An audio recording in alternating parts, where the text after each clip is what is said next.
these semiconductor nanowires, high-pass pin-orbital interactions, which are sensitized with the SU superconductor. There was a lot of that. Okay, no, actually. Okay. No. I think this I meant. I think I. Okay. No, because if I think it's. I prefer to other people. Okay, so and then there was some attempts to characterize Majorana modes by spectroscopy experiments. So we will maybe start with this, and then maybe more fancy and more recent, there was some fermion parity sensitive measurements. I think we heard a little bit about them because this is young, such things as the anomalies. And now we heard also about some different approach where you start from a topological system, and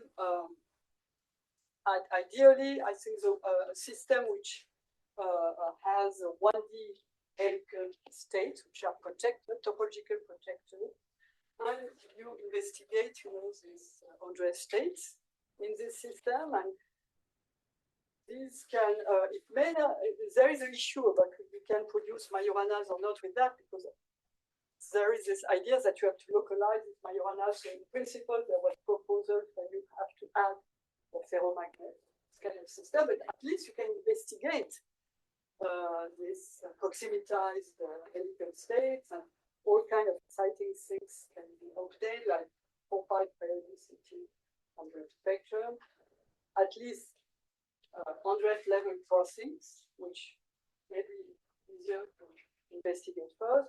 We have seen also squid-like oscillations of the critical current, which corresponds to the interference between edge states. You should have also spin polarized superconductors. The principle is you can at least break them. We have the symmetry, but this is still a very question. And if I have time, I will present you some recent thing we did with Cosimo Gorini, whatever like this. I found that indeed we can understand the diode effect, so-called superconductive diode effect in this kind of system in relation with, in fact, what we observe in the normal state, which is important. I think this is even essential. And then, for me, so really, I want to thank for that. I think it's very interesting. What is the journal? It's here. I think the journal very nicely prepared something about recent experiments on canal superconductivity and rhomboid radiation. And this is important, we should thank for that. So this is why I made skip. Okay, so maybe, and if you don't mind, who is going to start? Yeah, maybe Elke, because you prepared something. And I think I can access this reasonably well on my computer. Let's see also something. So, yes, this is yours. This is yours, no? Yes, but what should I first start? So I think what would be nice, because you have in fact two kind of experiments. Maybe you present the first part. Yeah, so this will be slide 1 then. Excuse me? Slide 2. Slide 2. Yeah, so I will start from here. Okay, nice.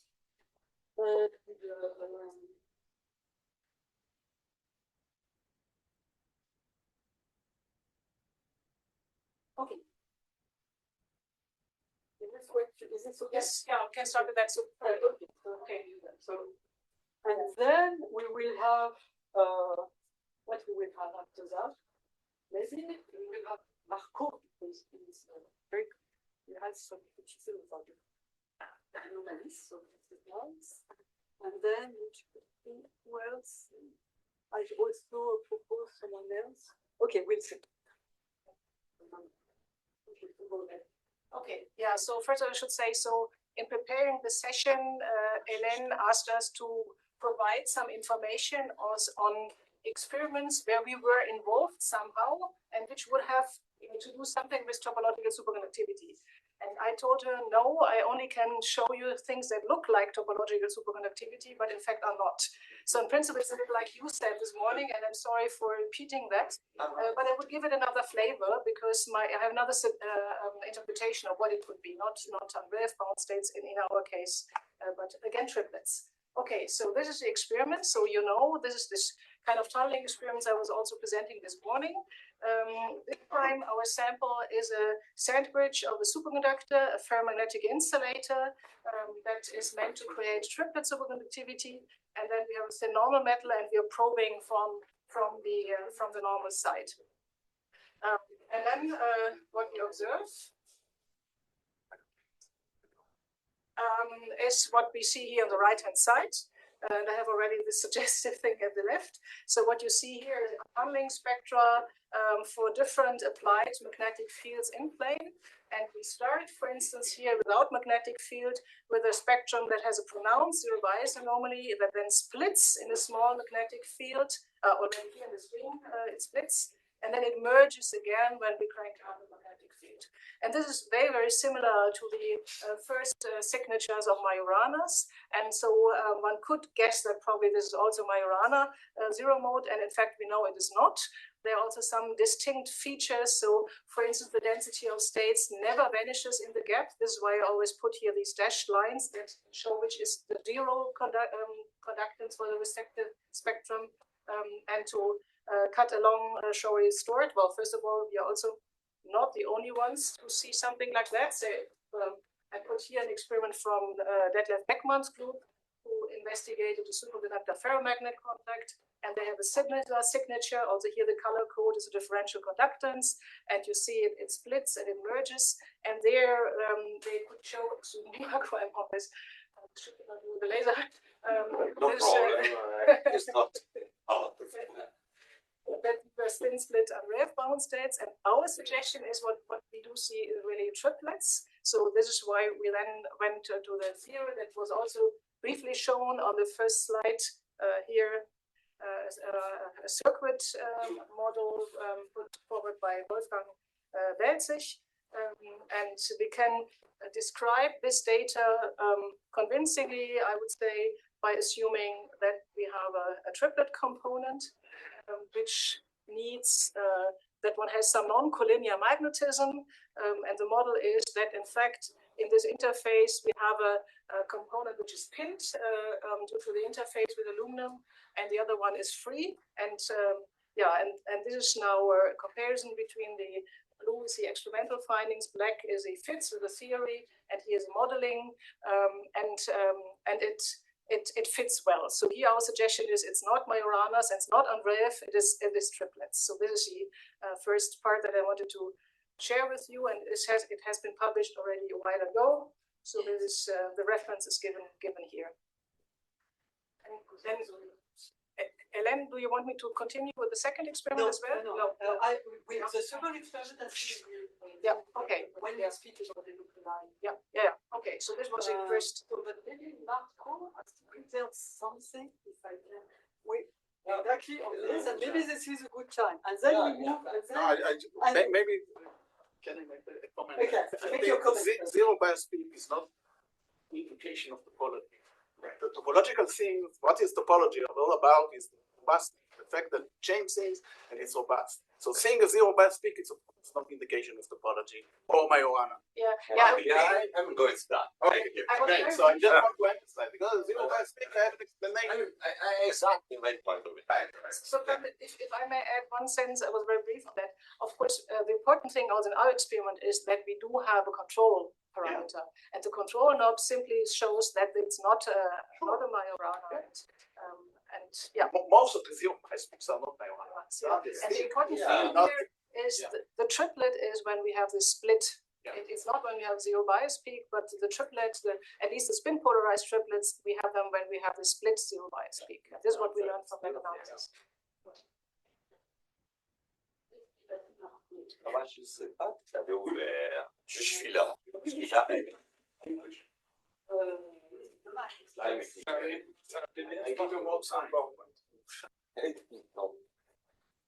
Someone wants to speak. I would like to, yeah, so.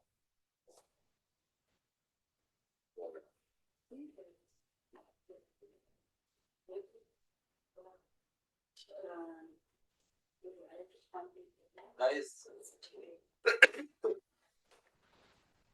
I mean, it was in your, not there, it was another, it was in Gmail. Yes, that's a problem. Now we see audio. Yeah, so it looks like that which kind of story can tell without transparency? I don't know, but I totally agree on the idea that the peak is something that can appear in different situations. So my comment to what share say is that in fact spectroscopy couple to, I mean, in the quasi-classical theory of superconductivity, it's difficult to separate triplet from singlet in a spectroscopic experiment, because I mean, both as you measure as spectroscopy, so the wave function, I mean you always have a singlet component. So make a difference between, it would be very nice to couple directly to the spin degree of freedom only, and not to the charge. So it's complicated to make a difference between a triplet and a singlet, just to basically measure the current. It would be nice to measure something else, in particular the spin degree of freedom. You can say that this is coming from triplet, no? And this is local spectroscopy. Because we have a model that except for one parameter, we can define everything from external experiments, and so it is. Probably there are also other explanations. Again, as I said this morning, each particular spectrum is probably described with another model, but if you look at the development with a well-defined control parameter, then the overall behavior. Why would you expect topology? What is the origin of spin-orbit mapping in your? Yeah, this is what I said. This was not meant to be a topological experiment.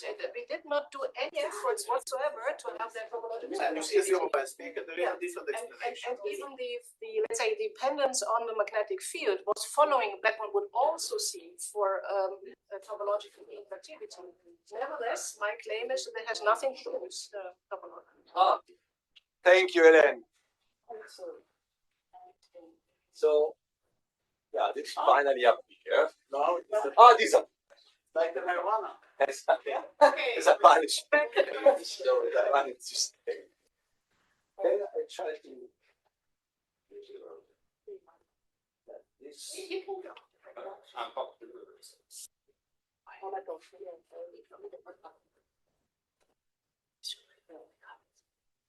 Okay. Now, the title of my first slides is a little provocative, I admit. That is the history of a peak, the zero energy band state. And so I present here two different, so here you can see two different experiments. One was involved, I mean, I did this experiment quite a long time ago. This is a planar junction between a D-wave superconductor and a LED. And you can see that you have, if the junction is not disordered, this is spectroscopy, so it's the IDB, so it's the conductance of this junction.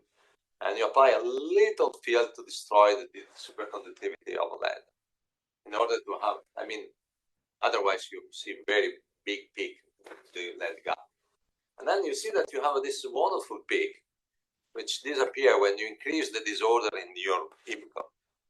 And the idea of this is very simple, is that you do some interference between the quasi-particle. So this is, you see that only when you have a 1-1-0 surface, which correspond to cut your YBCO in this direction.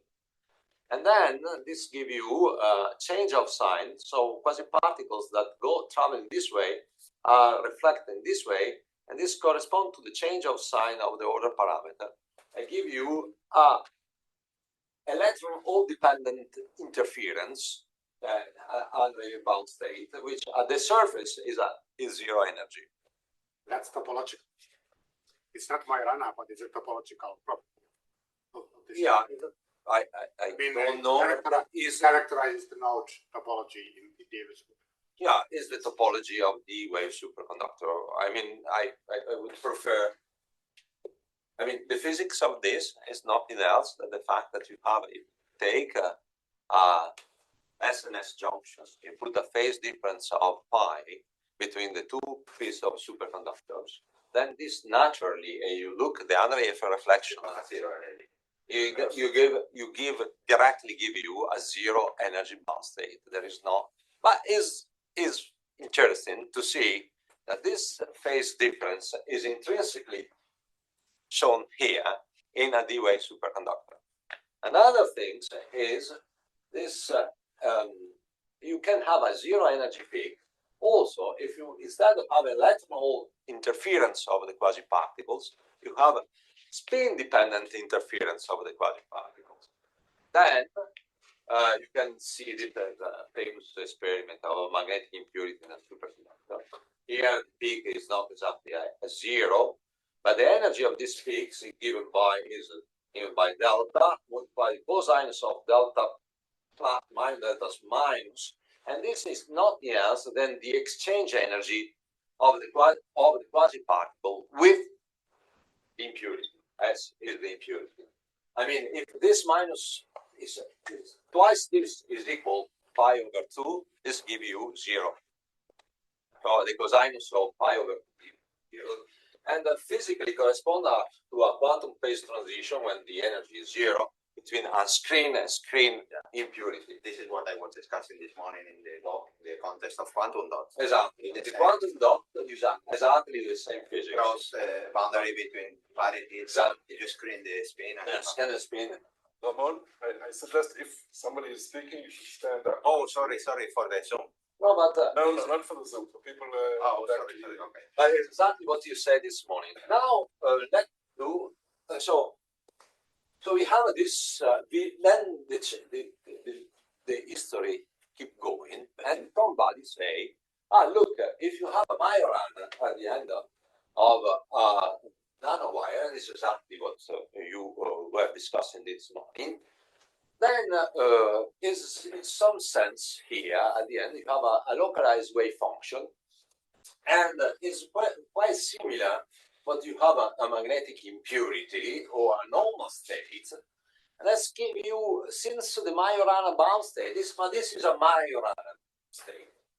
Since the electron hole symmetry, a Majorana is invariant by electron hole symmetry, then this energy of E minus E is the only solution, is energy is equal to E. This is guaranteed by the Bulgakov-Dejean Hamiltonian. Now, if you do that, you have a spectroscopy, and then this is zero energy peak. But this zero peak is a little, I mean, in the past, there are other zero energy peaks. As Orex say, is a zoo of different zero bias peak.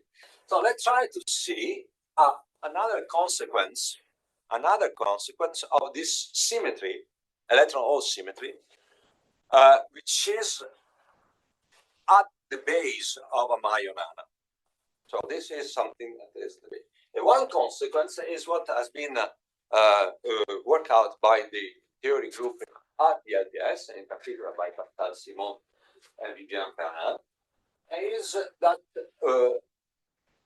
the shot noise is equal to with a Fano factor equal 1, especially constant.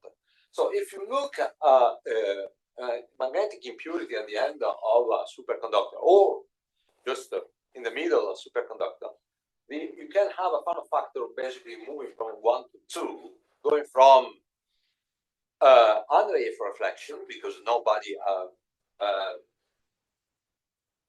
there are no reason why you shouldn't have Andreev reflection localized at the magnetic impurities, or it can be also equal 1, depending on the dispersion, how far you move from the impurity. Instead, but from a spectroscopic point of view, you have a peak at zero energy, either by this magnetic bound state are called YSR because it is U Shiba Rusinov, the first one. So you have a peak, is the blue peak here, and then you have a red peak here. So you have two peaks. But how you can make a difference between these two? But the Fano factor is different. The Fano factor in this case is changing, and it's not always equal 1. And here is equal 1 because the electron hole symmetry pin the Fano factor to 1. And then in the group, You know, can I ask a question? Yeah. So what happens, or perhaps also for Pascal, so what happens if you have one of these quasi-Majorana, where you have zero mode with electron hole symmetry? One. You would get 1, right? Yeah. So then you cannot tell between this and a non-topological zero. Yeah. You mean with a smooth edge? Yes, Well, things like this. Yeah, definitely. measure Definitely. correlation. Yeah, for that is not possible yet. But at least we can exclude some other mechanism, and in particular mechanism in which you have a electron hole symmetry breaking. You know, this is an idea of see whether or not this peak you can show in a peak whether or not the electron hole symmetry is broken. Okay, this is the idea of this thing, and in fact, yes. What has been done in the group by Frédéric Massé, in our group, we developed a STM that has the possibility to measure also not only the average current, but also the fluctuation of the current. And therefore, you can measure also the shock noise of the tunneling current. And this is something that we can do in our group. It is a little bit unique, and we measure now this superconductor, which is a little. There's been some indication that this superconductor is iron-based superconductor with a TC of 14K. And note he has also a very specific Fermi energy, which is quite small. So it is a van der Waals material. Here are selenium and these are iron. And Freek and Abhishek in the group measure this material. You cleave a low temperature. You see the tellurium and selenium atoms here. You have the resolutions. And sometimes you end up with a beautiful zero energy peak. Wonderful. And is there independently on the junction resistance. So, but independently on the junction resistance, you have zero energy peak. Then, when you move a little bit away from there, then this peak split. I don't know how can you just go up a little bit? Oh, these are two different positions. Yeah, thank you. This is like so. Here you are just on the top of the peak, and here you move a little bit away, it splits. And you say, okay, this is very good indication of Majorana bound states, because in the past, people say, it doesn't disperse, it doesn't depend on anything. It's basically on distance, on this, when you do a cut in this way, it doesn't, it's always a zero. When you do a cut in this way, it's always a zero. So you say, this is what you expect by a Majorana. It doesn't change in energy. And then when you measure the shock noise, you see that the shock noise around the peak. This is the conductance, and this is how the shock noise. And when you measure the Fano factor, so the Fano factor goes below 1 here is equal 1. That's normal. This is the quasi-particle regime. This is a quasi-particle regime is equal 1 in each side. And when you go close to 0, deviate from 1. And this is an indication that by shot noise, you can see break the system break all symmetry. This is true either if the peak is a 0, or either if the peak is a little bit away from 0. So, by shot noise, you can basically differentiate something which is what that spectroscopy cannot do, and therefore you can say, okay, I break electron symmetry even if I'm at 0 energy, and this is because there is probably a little asymmetry also in this conductance, but that you're not able to see, but you can see in the noise. So what system are you measuring this? What Yes. is the system that you measure? Why you expect to see Majoranas? Because this is this material in which there has been maybe impurities that we don't know, because there is some extra iron on inside this component, and then people have say that since there is no dispersion of the peak as a function of the distance, as you would expect for some Shiba states. Not by one. Sure. But then for Shiba state, people say, if you move around, you move away, then you have some dispersion. We don't see any dispersion, but don't see any dispersion. But this is not enough to say it is a marionette. Yeah. So, but the interesting point is that this specific STM, so just for repetition, it's not very easy to measure the shot noise of, I'm sorry. We appreciate the experiment. It's not very easy to measure the shot noise of a current of 1 nano. We also tried and we gave up. Yeah, I know that it's a difficult experiment. So at least so the shot noise allowed a little further with respect to standard spectroscopy. That's I think it's not here. So thank you very much, Marco. I think now in terms of experiments, we don't have so much. I don't know, is there some work you would like to present, some experimental nature of localized Majorana, maybe certain devices? Are there other examples? If not, I think I would like now. maybe there is an example in my presentation, the second part on the vortices in this material. In the board. Yes. Okay. So I think it's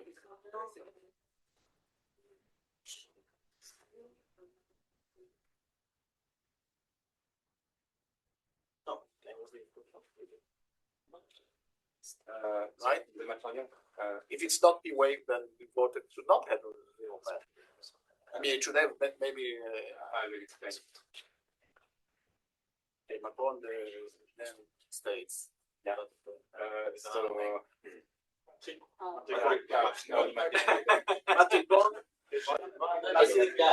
The last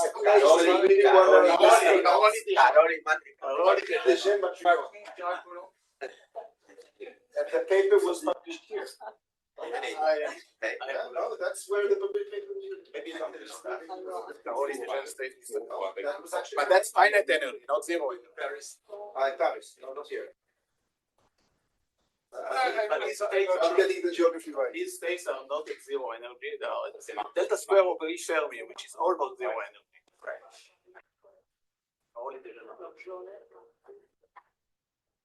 No, but I'm very happy to hear the theoreticians say that the zero energy peak is not enough. It's not enough. We say it all the time. It takes some time. No, as I mentioned in my talk, we have a full review about the mode. Yeah, many. Anybody measured all the Charlie Marcus wires? No, it's also all local measurements. So we have to show non-local measurements and show that they're robust. Yeah, I agree. So They always tune something. You need to do some non-local or some global change parity, something. whatever, Yeah. it's not, it's. You change something in the middle of the one, you see that doesn't change the result. Yeah. The robustness, this is what topology is. Maybe I will. The remote control is this white thing, yes. Because we need to maybe to move question. That's fine. Yeah. So in this material, what is interesting? You have to, Yeah. have to look at the I have to look. Yes. So. And then Don't worry, don't worry. Hello. So this particular system is interesting because you have some proximity-induced superconductivity in some surface state because the material is a topological insulator that becomes that stuck and that becomes a superconductor in bulk. But it was observed by RPS, I don't have the slides, that you have some 2D states with helical spin texture. So next slide. So this is the bond structure. So you have the bulk valence band and your bulk connection band. It's docked. So in the bulk you have some superconductivity, and it's a KNMLA topological insulator in which these surface states were measured, and they are helical by string polar RPS. And what happens is that you have a bulk which is trivial. On this trivial bulk states with a PCS gap induces some superconducting correlations in the Kane and melee, and you have something that is analogous to topological superconductivity. It's not exactly topological superconductivity. There is no transition from technically there is no transition from trivial to topological. It exists only in the topological case. It's not there is no transition, but you have something that is analogous to a P-wave superconductor. You have a canonical transformation. So it's singlet, it's a P-wave, but there is a canonical transformation, and you can project this onto something analogous to chiral P-wave. And then, if you look at the look at this system, next slide, Hélène. If you see the slides that Marco was showing, and we have other components in the same family who even more spectacular because you have all the sets of the volumetric convergence state. Here you just have one state at zero energy when you apply a magnetic field, so you have vortices. You can see the vortex like this. When you have some isolated vortices inside the vortex core, you have some state at zero energy. Then when the vortices come closer, there is some hybridization, and then it goes away from zero energy. But you have zero energy peaks. So there is another compound, but I don't have the slide where you can see all the set of the calorimetric convergence states. So you have the bulk states that are even, and then you have the surface states calorimetric convergence states. You have both of them that you can see, and they are odd. So you see both odd distribution and even distribution. So even corresponds to bulk, and the odd corresponds to the surface states, with this odd distribution expected for by calorimetric convergence, but this is not interesting system. So okay, it's kind of cool that you have this helical P wave like this, okay? But you have a bulk that is a trivial superconductor beneath. So it's not interesting for devices because you will be short circuit by the bulk. So you cannot do devices with this. So we need to try to obtain the same kind of physics like in the surface states, but without bulk superconductor that it beneath. This is, I think, the goal. So I believe that we have already this kind of P-wave superconductor. It exists, no problem. But what is more difficult to Pascal is not disagree. But I know. But I think it's almost proven in this case. But now what you have to do is to find something that's purely 2D and that is not coupled with some 3D states that short circuits. Can I ask a question? Yeah. There's something that I see maybe contradicting what you just said and what Marco just said. You say there's a zero peak. Yes, but it's not the same. The one that was discussed by Marco, He was talking about FTS. it was due to some impurity, because if you take the same compound without applying any magnetic field, you already have some zero bias anomalies. That was with the no magnetic field. This is with magnetic. Now magnetic impurity. This was not a vortex. Yeah. But did anybody measure noise vortex? Yes. People are doing it. Who said yeah? Well, It's in Very strict. Hey, hello. So, kill me. what's the answer? difficult answer. Yes or no? First of all, answer. first of all, the zero bias peaks. So you have two types of vortices. One with zero bias peak, and the other ones without zero bias peak. Yes. Occurring at the same time, same field, same tip, same sum. So this is already weak. Why? So what? Why is it not weak? What is the statistics and why? Why two different? I don't know. We don't know. I don't know why you would have two different ones. But that's weird. I think that the Japanese, they showed that when you have mainly isolated vortices, you have more zero bias than when you have a high concentration of vortices. Hybridization between the zero bias. No, that sounds good. But maybe you disagree with this? No, I agree that you have two types of vortices. And at a very small field, we see two types of vortices. Even at zero, Even at very small fields. And then when you do the noise, even for the zero ones, you can have variations from one or not. So does this mean then that the ones that do not show variations are Majorana, or does it mean something else? So we can discuss more in detail later. The idea is to discuss. Question here that Helene is asking: is there a topological superconductor? And I'm very curious to know if FTS is a topological superconductor. At least it's interesting to see when you do the proximity effect, you see the bulk states, which give a large gap, and then you have a mini gap that corresponds to the proximity gap. So you see two gaps while you normally in bulk, you just one band. So the fact that you see two gaps means that one is related to the surface. In some of the measurements, not in all, but in some of the measurements, you see clearly two gaps. Two gaps may come from two different bands, two different things. It's difficult to difficult to say, but the interpretation was that is a bulk with the calculation they had at that time. That one of the smallest gap was due to some superconductivity induced in the surface states. On these surface states exist. So why you need bulk superconductor? Why not enough to have thin layer of superconductor? Like in the experiment. No, but this is what we are. This is what you do. For example, you can just do some lateral proximity effect. Yes, I mean, is that what I described in this topological insulator, and on top of this thing, this is what we should try to do here. It's one example where you have this zero bias state, the vortices, and you don't have that in lateral proximity effects yet. So a lot of people try, but we haven't yet obtained something with this kind of signature. But we Thank you very much. So now I think it would be nice to have at this stage, unless someone else, hey, you would like to add something. You're welcome. Well, so the one thing I can say is that with the noise, you can see variations from one. And if you see a variation, it means it's not a Majorana. But you can also have a Fano factor of 1 if you have a very short lifetime of your state. This Pascal can probably explain in more detail. But effectively, the tunneling process becomes ordered if you have a long lifetime. And so the ordering is basically what you see in the noise. The variations from 1 are due to ordering. If you have a very short lifetime, this ordering is not relevant. And so your Fano factor will also be low. And so with the noise measurements, we can certainly exclude some of these states to be vortices, to be Majoranas, because the noise deviates from 1. For the others, when they are 1, we can basically put a limit on the lifetime that the states can have. And then the question is, can you do a measurement at low enough temperature to beat this lifetime? And in that way, basically prove that you have a Majorana.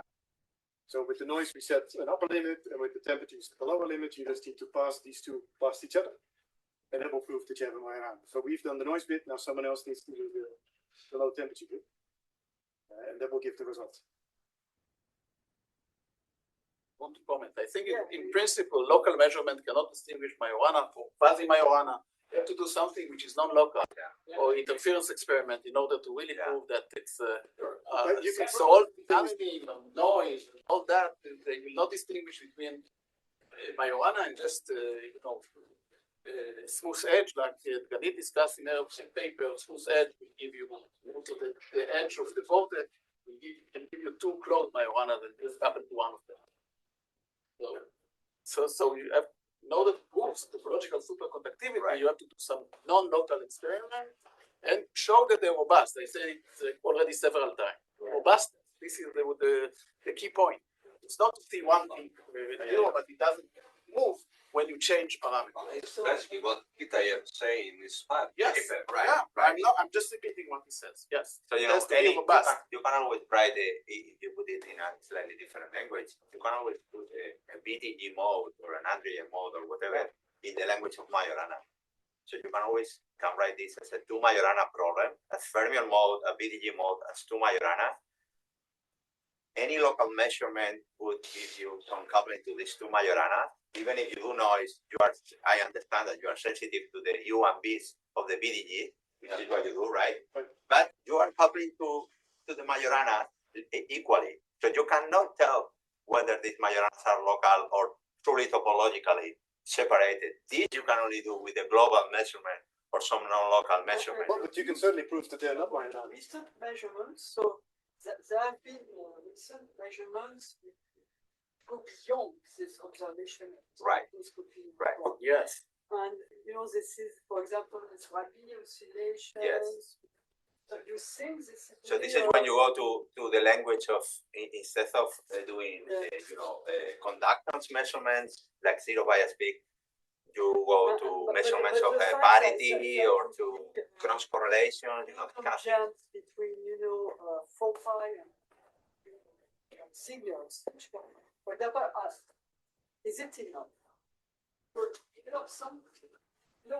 when I've seen this paper coming from Microsoft, they measure something like big quantum capacitance of big ring. And what I was very puzzled because this big ring was, for me, because of its size and because of the normal contacts, was probably not superconducting. But maybe coherent enough to show Aronoff-Bohm type of things.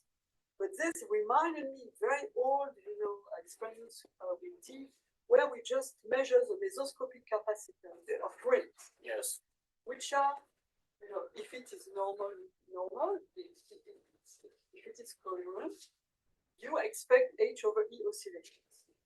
But then, depending on the parity of the number of carriers, which has, which is very basic story, you can have positive or negative oscillation.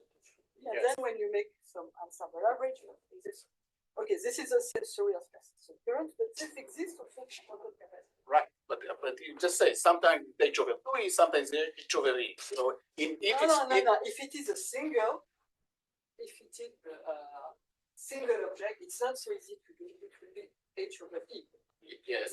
H/E will be dominant because H/2E means more. We may have it will be H/E. But now, if you have charge noise of your system, then this H/E can fluctuate plus minus. Oh, yes. And this is what you expect. Experimentally. Yes. So you and have for normal ring. Yeah. Both for quantum capacitance and persistent currents, which also. So without going to details, no superconductor. I understand. But without going to details, what we describe are mesoscopic fluctuations. Exactly. Correct. And exactly. The whole thing about this topology is that they are gone because it's topological state. It doesn't move. It is not affected by small things. Yeah. As long as you keep the parity, because the parity is preserved. That's the story. No, the number of quasi-particle. Yes. After some time, you will have quasi-particle positioning, and then all the parity is conserved, and then you should be. The whole idea that you have H. Yes. And you have, and then there's a quantum jump between positive for pi and negative for pi. Yeah. And then of course we have H. Yes. So what is the difference between the robustness? Yes. But no, they did not purpose because it fluctuates. In the topological system, support should not fluctuate, and this is why the Microsoft experiment, they measure this parity time, and they claim, maybe you can comment more on that it's 20 seconds instead of 12 milliseconds when they use lead instead of aluminum. So maybe you guys can explain why it's so difficult to deal with lead. Lead is why it's difficult to deal with. The one which happened Yes. 1 year more than 1 No, year. just now. Recent. A recent one This one they change aluminum to lead. And the claim is that this parity time jumps from 12 milliseconds to 20 seconds. This is why it's important. Because the gap is much bigger. Because the gap is much bigger, that's essentially. But why it's so difficult to deal with that? I mean, It's not very difficult. for me as a theorist, it sounds, oh, Yeah, okay, no, it's you not change the difficult. chamber. It's very easy to evaporate. But No, but the oxide. the oxide is Well, the land is not is conductive when it's outside. Yeah, Unlike aluminum gives the reliable oxides. That's what Aluminum. everybody- Yeah. Yeah. also the lead is giving reliable oxide. But not to the extent as aluminum. And it's also not easy to get smooth films. So technologically it's more difficult. And it's not clear PCS, it is a strong company PCS. So whenever you want to compare to theory, you have more problems when you represent. The way it's not robust. Could you speak up again? Yes. You're We just repeat what we said, that ecology means robust. That's what you said. It's not because you have something robust that it is topological. Yeah, no, of course. Maybe You have this zero mass thing that is not affected by nothing. Measure no longer. Panel members, may I suggest that you're speaking, just stand up. So I don't know. I want to come back to maybe my silly example of one of homework. Yeah. Okay. I'm sorry. I'm biased.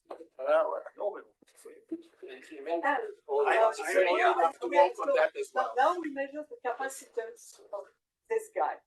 It's on the clean substrate. It's on sapphire. It's very low temperature. If it is an experiment with fixed number of electrons, so you may hope that this number of electrons will be stable for how long? And you say, I don't know. But maybe for some people measure H over E thing, and which was reasonably stable just to average it and to say, okay, I measured H over E. Yes.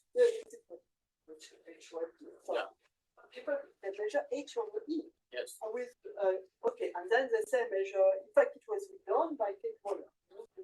And then if you measure another way, it would be H over E also, but with another sign. Yes. Minus H over E. Yeah. Okay. And I think the experiment was stable enough to be able to measure this H over E. Yeah. Okay, we know in that case it has nothing to do with the marijuana. Right. Yeah. But these people who measure a wave like this, how do I know this is just not this kind of physics? That the superconductivity, especially when it's very localized, there is this normal electron, so it has to be coherent. Yes. Then, how can I exclude this? Yeah, I agree with you. I mean, it's some kind of black box where you don't really know how to control the conditions Then for that. maybe what is more convincing if I have Rabi oscillations between H over E and mine, and it's plus and minus. Yeah, for me the problem of Microsoft is that you really need to rely on what they call the protocol, right? So they tune something according to them. This is topological, and then they do the experiment. But you are right. I mean, you really don't know whether this happens always, whether this is robust or not. You have to somehow rely on something which is kind of a black box to me. And this is where I'm not sure, to be honest, because you are right. I mean, if you have a normal ring which is coherent, you would have this behavior. Very, very similar behavior. So I mean, these are not correlation experiments. What I mean, we always come back to the idea of having correlation between testing two different slates. Right. Otherwise, without correlating to different measurements, it's very difficult to make. But this is why for me, this minimal K-type chain is cleaner in the sense that you know when to expect to have a zero mode, which is what you have even out the generacies, and you know how the quantum capacitance should look like, and then it agrees with the model, and then you move away from this degeneracy point, and you know that if you couple only to the even, you see the even. You know, it kind of works along all the lines that we know. So it's cleaner in that sense. Of course, it's not a topological system. Yeah. It's just a very short chain, but it works like it is supposed to work. So for me, it's somehow cleaner than this kind of black box from Microsoft. They, Yeah. you know, I don't know. Ramon, can you explain why they don't go to more dots and tune the no? I mean, as I said, on Monday they put in Conma this paper where they have, as you say, a Rabi oscillator. So you have two segments, and then you fix the global parity, but you can mediate changes of parity between the two segments. So there are 4 dots, each one contains one Majorana. 4 dots, so 4 Majoranas, and you have sigma Z and sigma X, and you can actually demonstrate rotations in this parity space. So for me, this is a nice proof of parity rotations in a qubit. Of course, again, it's not topological, it's not, but if you go longer, eventually you should go to the Kitaev limit where everything is topological. So does anyone know what is the limitation? What is the key? I guess it's fabrication and control on all the fine tuning of each side, I guess. But nothing fundamental, I would claim. I don't know, I'm not an experimentalist. So probably this is difficult to tune and do. As well on the Kitaev chain, I will speak for local measurements, STM, but you had the example of chain by Yazani. What we can also do in this kind of measurements is we cannot prove that these are Majorana, but we can disprove. Yes. So something that was done several times is just to take an atom. We can do atomic manipulation like it was done in Hamburg, in the second group. And if you just move one atom close to the end of your chain and you kill your Majorana, it means it's not a Majorana. But normally what you should just observe is that it moves a little bit. But most of the time what happens is that they just disappear. So they are not protected. But that's the key point. But then, yes, robustness. But imagine you prove that it's robust. Doesn't mean it's a necessary condition. It's a necessary condition. What's sufficient is to do the braiding and so on, and this is where long way from that. But at least what we can do as experimentalists is try to do some little perturbation, and then check sanity check. Right? You have to do that. But I must say that I think the experiment that I quote of Philip Kim of this topological insulator in this coordinate geometry and this robust. I hope I emphasize that enough. that you see this even odd oscillations in the superconducting diode effect in many different samples, and when you put it on graphene, it's disappear. So that kind of, again, I know it's an indication that it's behave in the way that we expect. And I believe that this is topological superconductivity. It was very difficult to get this. I have to understand when Elonium is making the game. Okay. That will convince you. I will find out. But I will write it. So I guess it is fair to say that we've been kind of stuck in this zero bias discussion for more than 10 years, and now it's true that there are kind of a new generation of experiments, either with the Kitaev or also the Microsoft, going towards parity readout or these experiments, checking other things, which is good. I mean, you go beyond that and you try to check. That's basically the reason why we measure the noise. Just right. The noise is still local. But I mean, your experiment is also local. I mean, the parity is also local.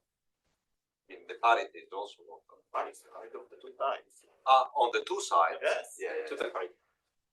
That's normal. No. It's the global parity. Yeah. It's not my experiment.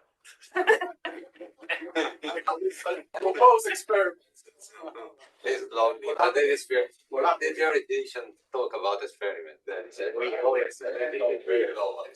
another weird thing from Microsoft. Yeah, it's theories explaining experiment. No, but still the numbers are amazing. 20 seconds. No, it's really 12 milliseconds. So it's in a good direction. It's still not a proof. In the right direction. I agree. Among themselves. You're talking among yourselves. Okay, so we have. Yeah. I have a question. There's a question there.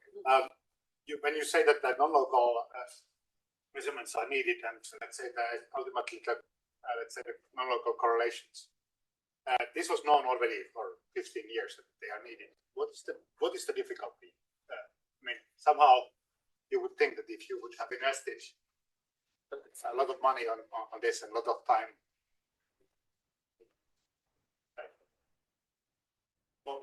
what are the main difficulties in doing? Well, there are people doing cross correlation. Yeah, exactly. Experiment. Yeah. So even this protocol This contains non-local correlation. So you know they do it. But we don't discuss that. Yeah, we also shows we did some kind of measurement with this non-local. We're talking about this 3 terminal correlation measurement, right? It's difficult in a sense. You still have to deal with the impurity in the material. It doesn't really disappear this problem, but that means you have to find good response in your sample. You have to characterize a lot of samples, devices, and then you find the right regime to probe your states with the bias. Electronically, they are also pretty much complicated now. If you have a local and a two-side and non-local and two-side, like 4 measurement signals at the same time. So this one measurement takes already a lot of time, and then you have to repeat this for slightly different parameters in your devices. I think just for a normal size group, I don't know, it takes still pretty much time to do it. It would be one of the main challenges. One thing they don't know is when you do correlation between functions, you need a very similar junction the two ends. And this, because if you go away from similar junction, then it's more complicated to end up. Either you change the voltage, or either you change the current. I would say that I don't know what is the control of having identical junction, but with hybrid system. If the control is very high, the junction, if you are able to do 2 exactly equal devices, then possible. But that statement sounds very controversial, counterintuitive to me, because if you say that it's a topological property that there is some non-local correlation, it should not depend on such finding, just like you all were pointing out. Yeah, but in that case, it depends on the coupling to the. Yeah, that's what he said. The coupling is not the same, so we have to make sure that you couple in the same way.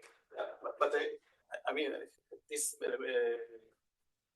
best experiment, just you have 4 Majorana, they see oscillation. You should do that to the Microsoft. That's what we expected. And not by coupling, but by measurement. This is their idea. Measure the state of 2. You have 4 Majoranas, you measure the state of the 2, and this is like an X operation. Yes. So that experiment we all expect. I was hope that the new experiment will show that, and it was not there, only the parity time, which was impressive. Yeah, but that's what it is. It's still not cubic. I agree. So it's a good direction. It's very good. So you want to re-explain that? It's too complicated. You say the sigma x when you measure 4 Majoranas, and why is that not? Well, you have the. You can use the back. Yeah. Can I run it? Yeah. Just leave the lift. You have the segment, which is the minimal chain with the, let's say, gamma 1, gamma 2. And then you have another segment, gamma 3, gamma 4. And then you couple them. So, EM, many theory papers, Majorana coupling. So these 2 guys would give you a fermion, epsilon 1, 2, if they are overlapping. It will give you epsilon 3, 4. And this guy would give you some coupling epsilon. Okay. So then, when you stay in a global parity, if you fix the global parity of the chain, you can still fluctuate between different segments by changing one fermion, okay, which is mediated by this coupling. So essentially, you can write a qubit model like, if I'm not wrong, or something like this, where this is a Pauli matrix in the parity space, okay, and then you have The global parity is conserved. So the global. So you go. this is between the two. So right. So you go from imagine all even you can exchange one fermion between both. This is here. 1001. 1001. Subspace of the odd parity. Right. This And is then your you have qubit. sigma x, which is precisely this operation when you exchange one fermion mediated by this Majorana, mediated by this three. And you can write something similar if you fix the odd parity.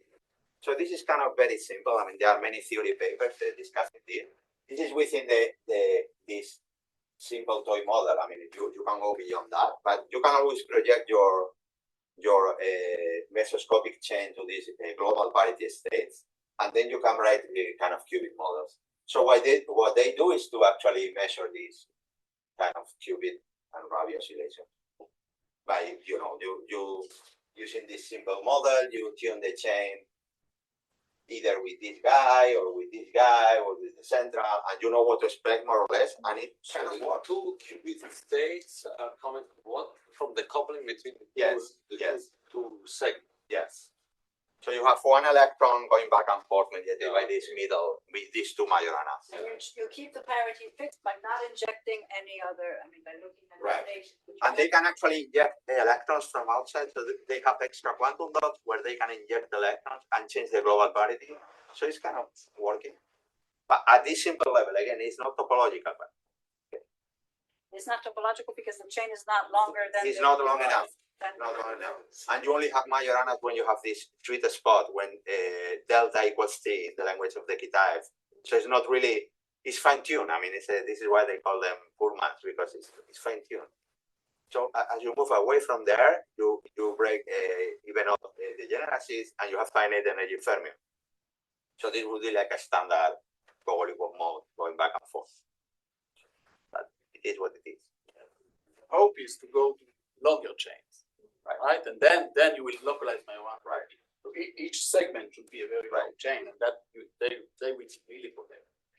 And now there are efforts like, as I mentioned, in Christian Andersen's lab, where we have this European grant where they want to do full circuit QED on this. Instead of doing transport, conductance, forget about external lead and do everything with microwave with the circuit QED. So really do microwave readout, Drasmon-like physics. So it would be like a superconducting qubit version of these parity states. So it's cleaner in that sense. You don't rely on local properties of the junction, how you inject the electrons, blah blah blah. So this is the direction where Christian is going to take. And the chains are fabricated with 2 decks, which are also cleaner than the 1D wires. So this is rigid Goswami. So rigid actually has demonstrated a 3-side chain where you have control on the bulk, quote unquote, the bulk being the middle segment. And you can actually close when you have pi junction, when you have a pi phase difference, you expect to have a crossing, kind of a closing of the quote unquote topological gap. It's not topological, but it's the gap. So this kind of control they already have. So they should go to longer chains. 3. Yes. 3 is more than 2. 5 is and enough. This is 5 because it's exponential. Okay. No, so it really it's a bit more. So this is 5, but it's 2 and 2, and in the middle 1 dot. But if you make each segment like 3, 4, you are already good. But of course, it involves a lot of tuning. I mean, you need to tune every side. So, and of course, you have gate noise on it, like a charge qubit experiment at the end of the day. It's like a sophisticated charge qubit if you think about it, because it's a charge qubit in even all the space. But the hope is that after you find this sweet spot, the Majoranas are really localized and earth protected, so you should not be sensitive to small fluctuations. That's the key point. Yeah. You said the longer the chain will be, be the best protected. So if you tune it properly. yes. Yes. Yeah, that was also in the wire model. Yeah. You have localization. Like the length, same idea. You have a localized Majoranas, and then you have a topological gap, two excitations. So as long as you have long quasi-particle positioning times, everything is quiet, so you can operate your. But the larger the wire, the larger the disorder you can put in. Exactly. So this is here they can kind of tune each segment. Yeah, with the gates on. You don't Get need rid to of the disorder. And this is why I understood a long time ago that if you want to get rid of, either you get very clean sample, or you have gates that tune the system to the right locally. You can compensate. But I was willing to say that when you do the simulation BDG with some little disorder, if you have a chain that is large enough, even if you put quite some amount of disorder, It's okay. It's okay. So as long as the disorder is smaller than the gap. Exactly, yeah. So yes. It means that you don't need to have such fine tuning as the sweet spot is not so important. Maybe I don't know. Yes, of course, that's the answer. But you need very clean. But I have to say, at least in this geometry, each segment would be topologically protected. But when you couple two segments, the middle segment is just a standard coupling. So this guy is not protected. So the guy that mediates single electron tunneling is like in a charge qubit space. So this is the weakest spot. It kind of so for that you need to make sure that 1/f noise and all these things, standard qubit things, are well controlled. But other than that, an idea that should work. Yeah, so the coherence should not be broken by the 1/f noise of the central island. That's what you say. Yes, correct. You are protected. The only weakest spot would be the central side or the central hub. In this kind of model, what's the energy scale that actually gives protection at the end? T and delta in the TIDES model. The gap of the superconductor. The gap of the topological. The gap of that you induce in the chain, and this is so far it's small, to be honest. Yeah. It's a very It small. depends on the material, but also Right. the coupling. I mean, right now the gaps they induce are by heart 20 microvolts, something like this. No, but now, So this is why going from aluminum to lead Right. was so important. Right. This is why this go from 1 Kelvin to what is it levels? 7. Yes. Okay. So it's But the factor gap of is 7. even bigger because it is a strong. Gap is 1 It's all this protection is exponential. That's why factor of 7 in the spot is extremely important. So this is why it's a good news, but still not topological.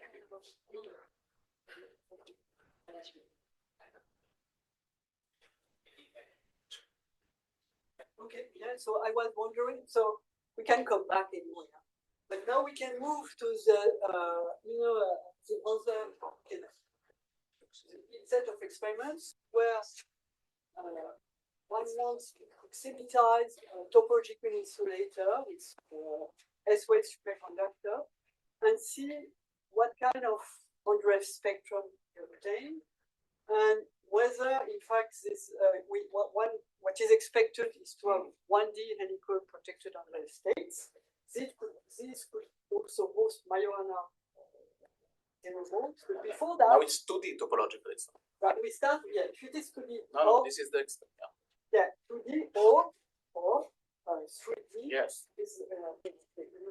With second order topology. But the idea is that we need to investigate the physics of these helical states, which can be edge states, which can be sometimes step edges.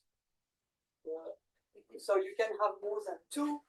They could be not coupled the same way. Here, this is the ideal case when you imagine, in fact, that you have 2 edge states which are completely symmetrical in the sense that they are both of them well connected, disconnected the same way to the super connecting electrodes. And so, but if you break the symmetry, let's say connect only to one of these, or to have bad contacts on one and not on the other, this is the kind of things one can explore. Yeah. So now what, so I propose for would you like to start, because you already, I think, have your presentation accessible, you said that you have something to do. No, but not more. I've shown already sort of optimize iteration. But maybe we can continue with the lecture. Okay.